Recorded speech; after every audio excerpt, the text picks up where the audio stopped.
Shalom, selamat sahabat kepada pemirsa Hope Channel dimanapun berada. Satu sukacita yang besar kita bisa rasakan ketika kita menyadari bahwa pada saat ini berkat-berkat Tuhan masih menyertai kita. Kita merasakan bahwa kita masih dalam keadaan sehat, masih ada kesempatan bagi kita untuk mendengarkan firman Tuhan. Dan pada hari Sabat ini, bersama dengan kita Pendeta Muda Jeremy Huta Julu, yang akan menjelaskan satu firman Tuhan yang sangat luar biasa, yaitu berbicara tentang melihat yang tak terlihat.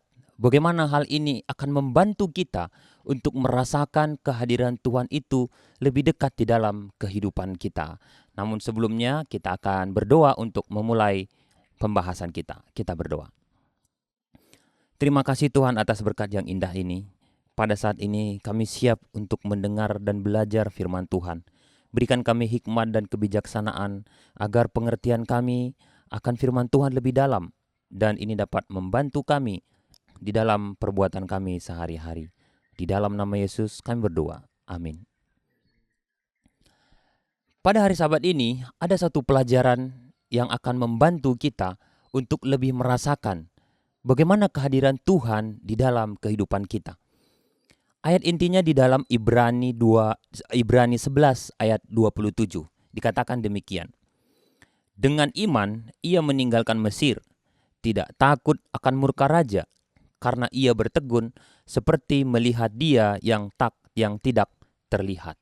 Bagaimana satu prinsip, bagaimana satu iman, bagaimana satu kesiapan bahwa dia merasakan kehadiran Tuhan, sehingga dia berani mengambil satu resiko, sekalipun raja murka, dia berani. Bagaimana Musa merasakan hal ini, melihat sesuatu yang tidak terlihat, sehingga keberanian dia sangat kuat. Begitu. Nah, pada saat ini menjadi sebuah pertanyaan yang akan kita bahas adalah, ketika kita masih dalam keadaan baik-baik saja, okelah, kita bersyukur Tuhan itu ada. Kita melihat bahwa Tuhan itu dekat dengan kita. Namun, bagaimana kebenaran tentang kasih Bapa dapat menjawab ketika kita berada dalam sebuah keraguan? Ketika kita berharap sesuatu, mungkin jawabannya tidak sesuai, atau bisa juga jawabannya sesuai. Ketika jawaban doa dan pengharapan kita itu tidak sesuai dengan harapan kita, bagaimana kita merasakan kehadiran Bapa menjawab semua keraguan kita itu? Silakan Pendeta. Baik, terima kasih untuk pertanyaannya dari Sermika. Selamat sahabat untuk seluruh pemirsa Hope Channel Borneo dimanapun kita berada. Yang pertama-tama yang kami ingin sampaikan adalah bagaimana kita bisa keraguan itu bisa hadir dalam diri kita. Karena kita melihat bahwa keraguan itulah yang menjadi masalah utamanya, khususnya di saat pertanyaan ini disampaikan. Yang pertama ialah sahabat kita menyampaikan karena jawaban yang kita harapkan berbeda dengan yang disediakan. Dan seperti tadi pertanyaannya, bagaimana kebenaran tentang kasih Bapa itu dapat menjawab semua keraguan dalam hidup kita. Di sini kita bisa melihat bahwa ada dua sumber, yaitu apa harapan kita dan apa harapan Tuhan. Kita melihat bahwa kita manusia adalah manusia yang bergerak berdasarkan apa yang kita tahu. Tapi Tuhan adalah Tuhan yang Maha Tahu. Kita manusia adalah manusia yang sesuai yang kita inginkan, yang kita pikir terbaik. Tapi Tuhan tahu yang lebih baik daripada kita. Kita pikir itu yang terbaik untuk kita sekarang, tapi ternyata Tuhan menyediakan satu jawaban yang baik untuk kita, bukan hanya sekarang, tapi untuk di masa depan juga. Jadi ketika kita melihat pertanyaan ini, kita sebenarnya akan semakin lama semakin mengenal siapa diri kita dan siapa Tuhan kita. Kita akan mengenal bahwa Tuhan kita adalah Tuhan yang menyediakan yang terbaik untuk seluruh umat manusia, termasuk juga masalah kehidupan kita sehari-hari. Di sini kita boleh melihat bahwa di kitab Roma pasal 8, di situ kita disampaikan ada satu ayat yang mengatakan bahwa Allah telah mempertaruhkan segalanya, yaitu harta terbesar surga yang surga miliki, yaitu Yesus Kristus. Bagaimana mungkin Dia yang sudah mempertaruhkan satu pertaruhan yang besar, bisa untuk memberikan satu jawaban atau satu persediaan yang terbatas. Artinya Yesus Kristus ataupun Tuhan pasti memberikan satu jawaban atau satu harapan kita yang lebih baik dari apa yang kita harapkan. Di sini sampaikan bahwa kebenaran tentang kemurahan hati Allah kepada kita yang terlihat dalam kematian Kristus harus memiliki dampak yang lebih kuat dalam pemikiran kita daripada semua keraguan yang mungkin timbul dalam hati kita. Demikian kami boleh sampaikan. Baik, terima kasih. Jadi kelimpahan kasih Bapa di dalam kehidupan kita membantu kita dapat merasakan atau dapat melihat kehadiran Tuhan di dalam kehidupan kita. Begitu ya pendeta ya. Betul.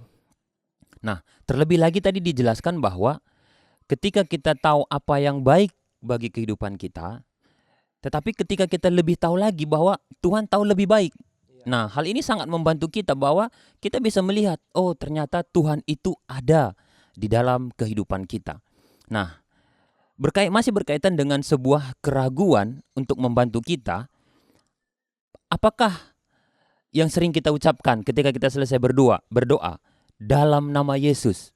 Kan sering permohonan kita tutup dengan dalam nama Yesus. Nah, bagaimana kata dalam nama Yesus itu dapat menjadi sebuah kepastian bagi kita bahwa permohonan-permohonan kita itu akan dijawab? Silakan pendeta. Baik, terima kasih. Di dalam kelimpahan kasih Bapa tadi, hadiah ataupun harga terbesar yang Ia kasih adalah Yesus Kristus. Maka harapan kita untuk menghilangkan semua keraguan, kekecewaan karena jawaban yang kita harapkan itu berbeda, kita hanya letakkan pada Yesus Kristus. Yesus Kristus juga pernah mengharapkan sesuatu hal yang ternyata kehendak Bapa itu berbeda. Yaitu pada saat Ia berdoa bahwa kalau boleh cawan ini lalu daripada aku ketika Ia berada di Taman Getsemani.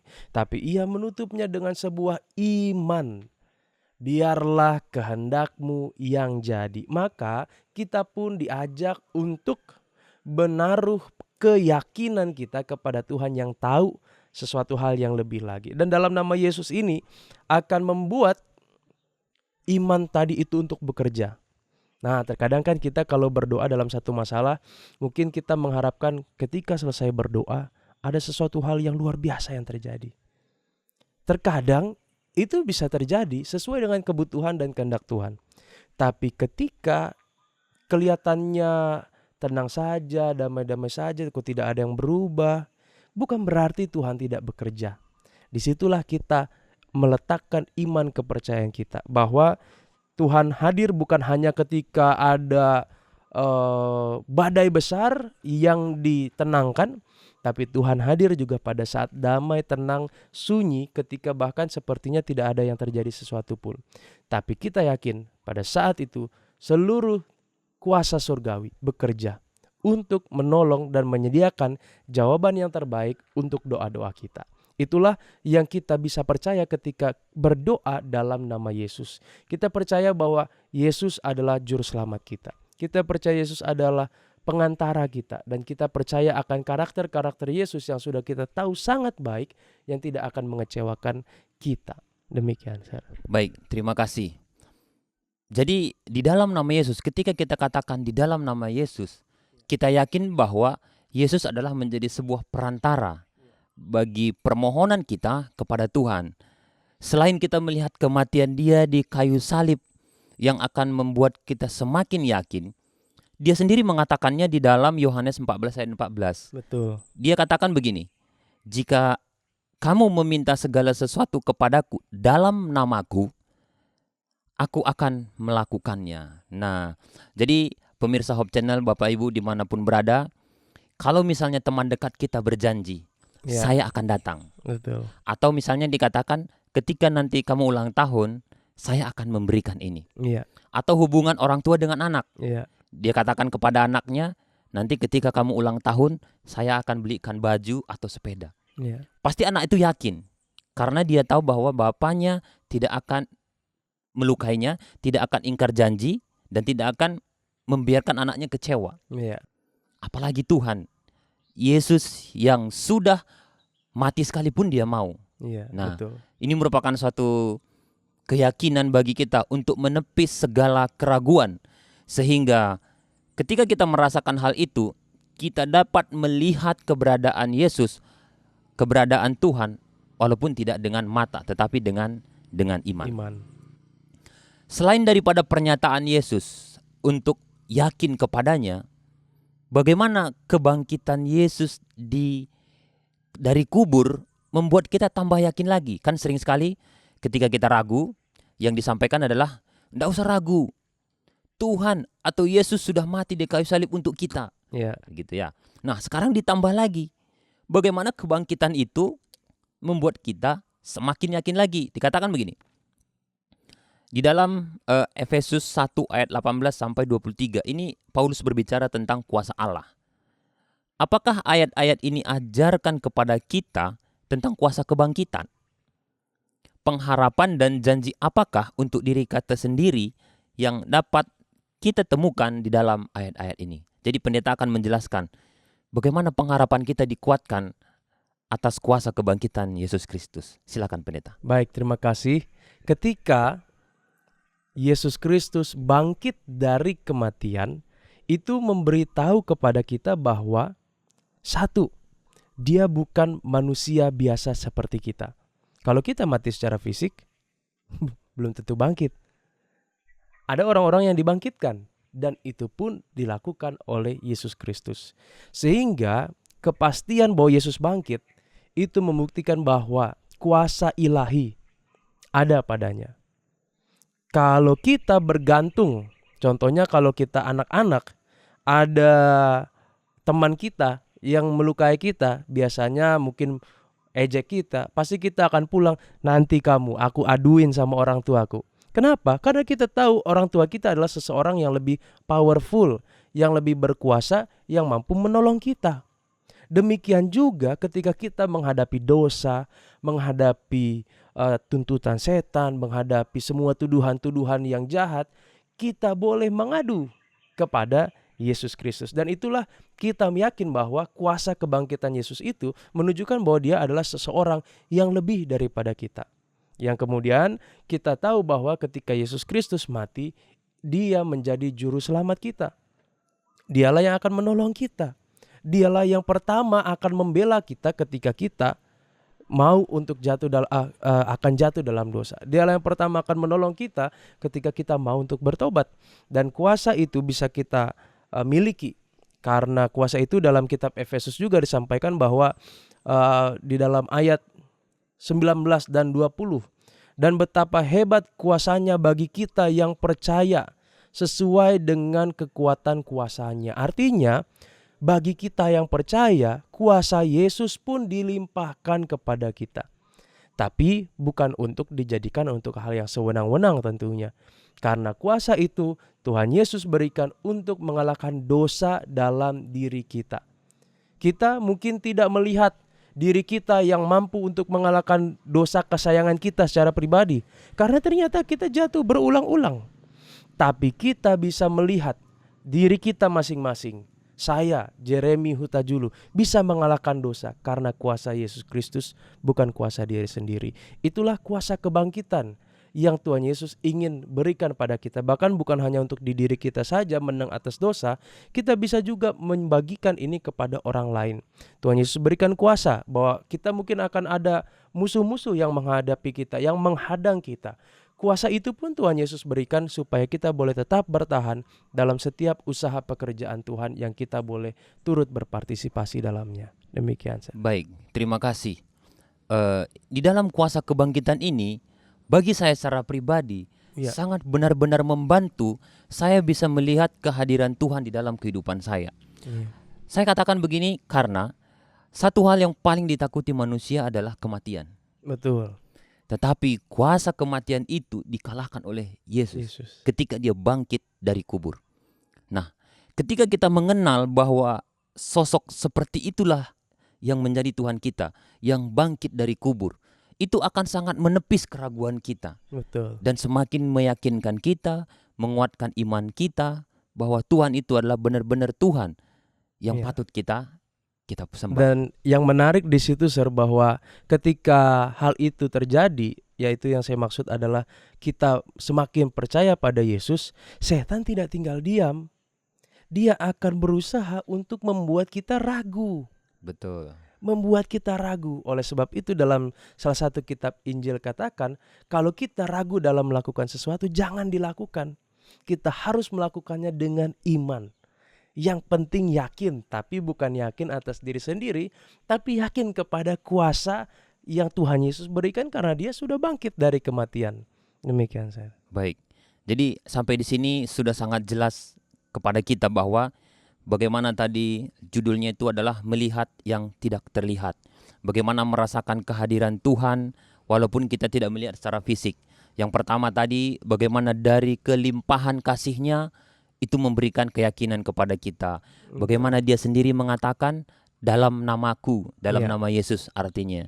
Selanjutnya bagaimana kebangkitan daripada Yesus pun meyakinkan kita. Nah, dari semua alasan itu untuk meyakinkan kita, bagaimana kita dapat membawa kekhawatiran kita kepada Tuhan tanpa ragu-ragu.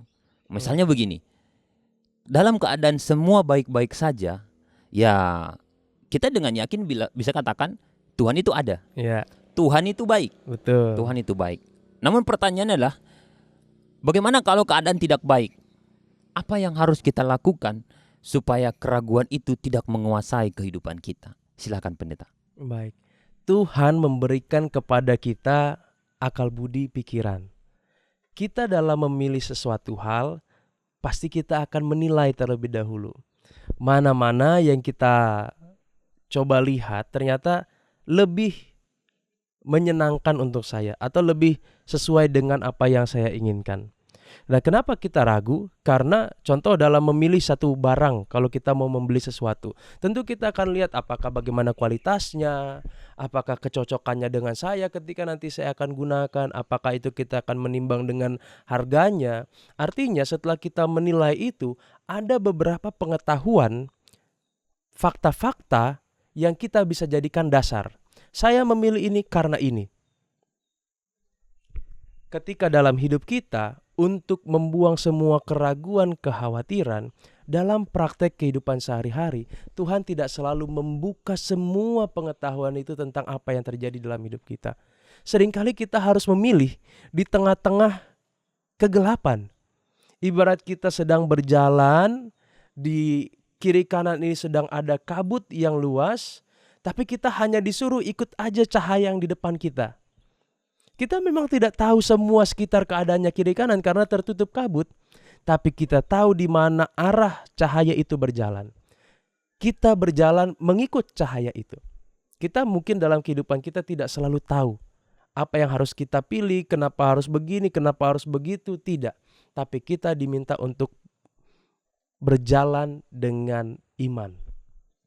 Baik, terima kasih. Jadi berjalan dengan iman begitu ya. Yang tadi sangat membantu kita juga bahwa kita tahu siapa yang menjadi penuntun kita. Nah, Iya, begitu ya. Nah, ketika kita dituntun sering sekali kekhawatiran datang. iya, Nah, tetapi di dalam kekhawatiran ini kita tidak mempasrahkan diri, ya sudahlah yang terjadilah, bukan begitu. Tetapi kita bisa belajar bagaimana di dalam kekhawatiran kita pun kita bisa mengenal siapa sih Tuhan yang kita sembah. betul. Silakan pendeta. Baik, di ketika ini terjadi kita melihat bahwa ternyata ada perancang besar dalam kehidupan kita dan itu adalah Tuhan kita. Di sini kita melihat bahwa mungkin kesusahan yang terjadi dalam hidup kita membuat kita kecewa. Tapi ternyata di tengah-tengah hal itu kita selalu melihat ada kasih Tuhan. Bahwa Allah peduli. Allah peduli inilah yang membuat kita bisa lepas akan kekhawatiran kita. Karena Allah kita adalah Allah yang maha kuasa, Allah yang sangat mengasihi kita, dan Ia peduli kepada kita. Lalu apa yang harus kita lakukan? Itu kan dari sisi Tuhan. Dari sisi kita hanyalah tinggal menyerahkannya. Di buku Sekolah Sahabat kita katakan serahkanlah, itu berarti membuang, memberikan. Ibaratnya ada satu hal yang saya mau kerjakan, tapi saya percayakan kepada seseorang. Saya tidak usah pikir-pikir lagi. Nanti dia bagaimana. Kalau kita masih khawatir, lebih baik kita sendiri saja yang kerjakan daripada percaya kepada orang lain, kan begitu. Betul. Kita takut, jangan-jangan dia kerjakannya tidak baik. Tapi kita kan menyerahkan ini kepada Tuhan kita, yang pasti dapat melakukan sesuatu dengan kemahabijaksanaannya yang kita tidak perlu khawatir lagi. Jadi semakin kita berserah, semakin kita mengenal Tuhan kita, dan semakin kita mengenal mana kekurangan kita. Demikian. Baik, terima kasih. Jadi saya teringat satu ayat di dalam Alkitab dikatakan begini, jika kamu yang jahat saja Ya, tahu berbuat baik, apalagi Bapamu yang di sorga. betul. Wah, luar biasa sekali ayat ini ya. Jadi seorang ayah, orang tua pun tahu melakukan bagaimana hal-hal yang baik kepada anak-anaknya. Mungkin termasuk kepada kita. Kita tahu bagaimana melakukan hal-hal baik kepada barang-barang berharga kita. Mungkinkah itu handphone, mungkinkah itu laptop, dan lain-lain. Kita tahu bagaimana menjaga barang kita itu sebaik mungkin. Apalagi Bapa kita yang di sorga. Dan bukan hanya sekedar perkataan, dia sudah membuktikan dia mati, kemudian dia bangkit. Betul. Keraguan apalagi yang muncul Harus dalam kita pikiran miliki. kita. Wow, Iya, luar biasa pemirsa Hope Channel dimanapun betul. berada. Pelajaran pada sepanjang minggu ini memberikan kita kekuatan, memberikan iman kepada kita supaya kita tidak perlu ragu lagi kepada Tuhan yang selama ini menuntun kita. Iya, Nah, sampai di sini kita sudah tahu apa yang harus kita lakukan karena kita sudah yakin bahwa Tuhan akan menuntun kita. Tugas kita selanjutnya adalah bagaimana membawa kabar baik ini kepada orang lain. betul. Bagaimana membawa perasaan yang baik ini, perasaan tentang kehadiran Tuhan ini kepada orang lain. Nah, dikatakan begini. Bagaimana kita menggambarkan Allah kepada orang lain yang merasa bahwa Allah telah hilang dan meninggalkan mereka. Iya, Karena mereka membutuhkan tuntunan. Mereka lagi dalam terpuruk ini. Bagaimana kita sebagai umat Kristen yang sudah memahami, membantu mereka untuk memahami siapa Allah mereka. Silakan pendeta. baik. Tentunya saat ini kita harus mengalaminya dulu. Betul. Artinya kita harus melihat dari cara pandang kita, bagaimana kita mengenal Allah, bagaimana Allah itu hadir dalam diri kita. Kita mengenal Allah, siapa Allah itu yang digambarkan dalam hidup kita. Pada saat ini saya tertarik untuk membawa kita kepada ayat yang tadi saya bacakan. Kebetulan saya ingat ayatnya, Lukas 11 ayat 13. Jadi, jika kamu yang jahat tahu memberi pemberian yang baik kepada anak-anakmu, apalagi Bapamu yang di sorga, Ia akan memberikan Roh Kudus kepada mereka yang meminta kepadanya. Pada saat ini kita ingin mengalami siapa Tuhan kita itu, dan kita memulainya dengan meminta kuasa Roh Kudus dalam hidup kita. Untuk mengenal Tuhan, untuk bisa melepaskan kekhawatiran kita, tentu kita harus percaya sama orang yang ingin kita percayakan. Tuhan, saya punya masalah ini. Saya ingin memberikannya kepadamu. Saya ingin menyerahkannya. Tapi pertanyaannya, bagaimana kita bisa menyerahkan sesuatu hal kita percayakan, tapi kita percayakan itu kepada orang yang tidak kita percaya. Kita harus percaya kepada orang itu supaya kita mau untuk menyerahkannya. Maka saat ini kita mulailah untuk memulai kehidupan Roh Kudus itu hadir dalam hidup kita. Kita menggantikan kehidupan yang lama kita. Yang lama kita ada masalah, kita pikir dengan kuat kuasa kita sendiri. Sekarang kita ganti. Ya, ada masalah, kita datang serahkan kepada Tuhan. Bukan berarti kita tidak menggunakan kebijaksanaan yang Tuhan berikan. Kita menggunakannya, tapi kita lebih menggunakannya sebagai alat yang Tuhan kasih. Alat yang Tuhan percayakan kepada kita untuk menjalani kehidupan kita. Tapi prinsipnya, dasarnya, paling utamanya, kita tahu, kita percaya dan berserah kepada Tuhan. Itu adalah perubahan dalam hati kita. Mengubah kehidupan kita dengan kuasa Roh Kudus Tuhan. Bukan hasil pekerjaan kita. Bukan hasil pekerjaan kita. Itu hasil pekerjaan Tuhan, tapi kita bisa memintanya.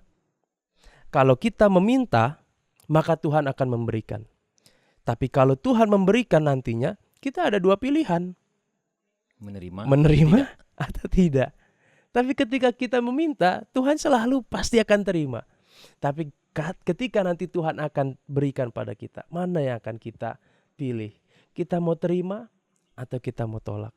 Tolak Roh Kudus itu menjadi sebuah dosa yang tidak dapat diampuni. Maka saat ini kita mengajak juga untuk Roh Kudus hidup dalam diri kita. Setelah itu baru nanti kita akan bisa membagikannya kepada sahabat-sahabat kita. Demikian mungkin saya. Baik, terima kasih. Jadi pemirsa Hope Channel, Bapak Ibu dimanapun berada, ketika kita punya satu pengalaman, ada kesempatan untuk mengenal Tuhan lebih dekat. Ya. Berarti itu adalah satu kesempatan juga bagi kita untuk membagikannya kepada orang lain. Sehingga firman Tuhan, kebesaran dari kasih Tuhan itu dapat dirasakan oleh semua orang.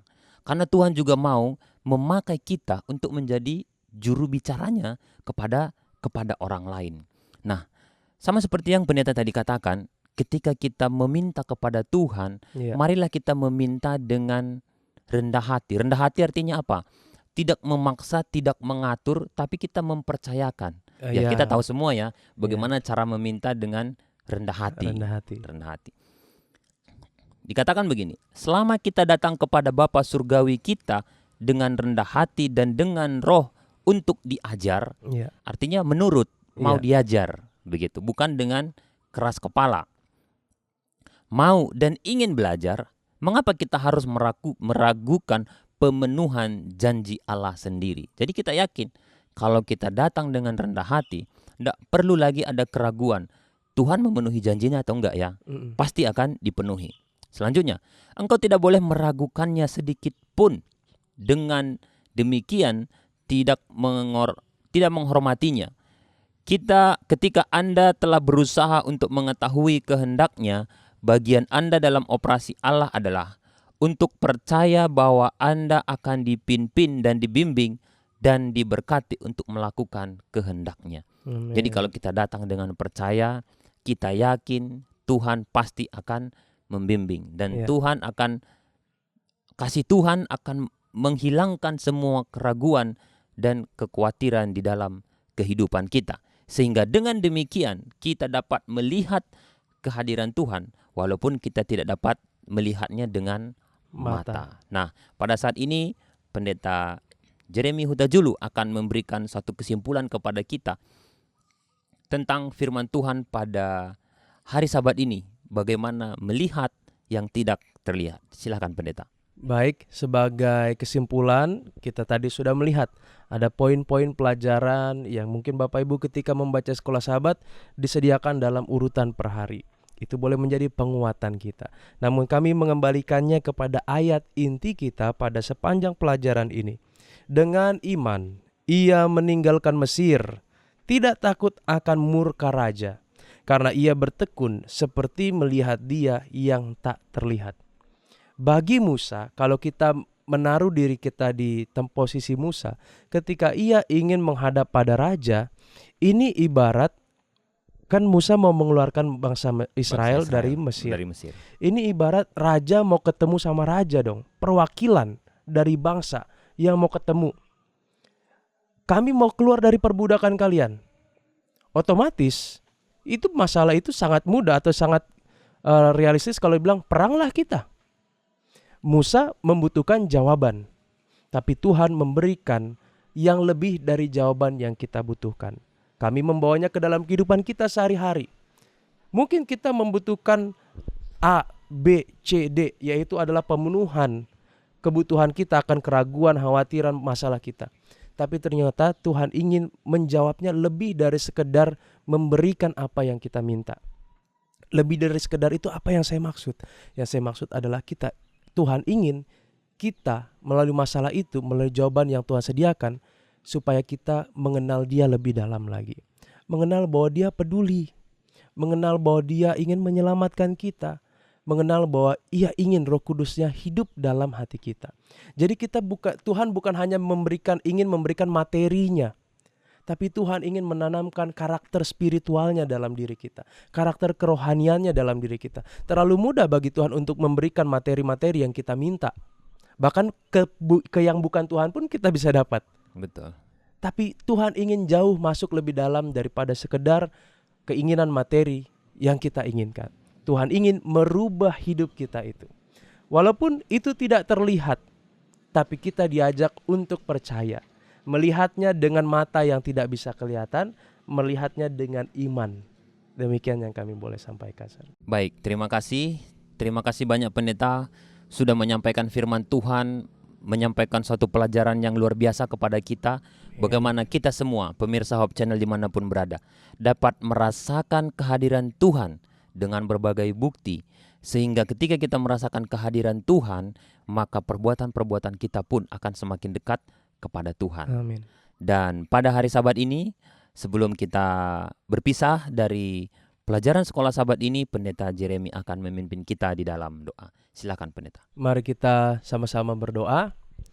Ya Tuhan, dalam kerajaan sorga, terima kasih untuk kasih Tuhan sepanjang diskusi yang sudah berlangsung.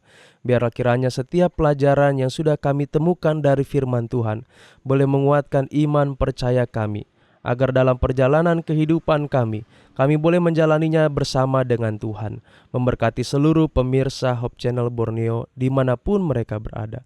Dalam setiap pergumulan mereka saat ini Tuhan, kiranya Roh Kudus Tuhan hadir untuk membuka mata kami, untuk membuat kami bisa melihat bahwa Tuhan selalu bersama dengan kami untuk menjaga, melindungi kami, dan supaya kami juga boleh mengenal Tuhan lebih dekat lagi. Inilah doa harapan kami Tuhan, besertalah dengan proses ibadah yang terus berlanjut, kiranya nama Tuhan saja yang dimuliakan. Dalam nama Yesus Kristus kami berdoa. Amin. Amin. Demikianlah diskusi sekolah Sabat kita pada hari Sabat ini. Kami berharap kita tetap mengikuti acara ibadah sepanjang hari Sabat ini. Sampai berjumpa, Tuhan memberkati.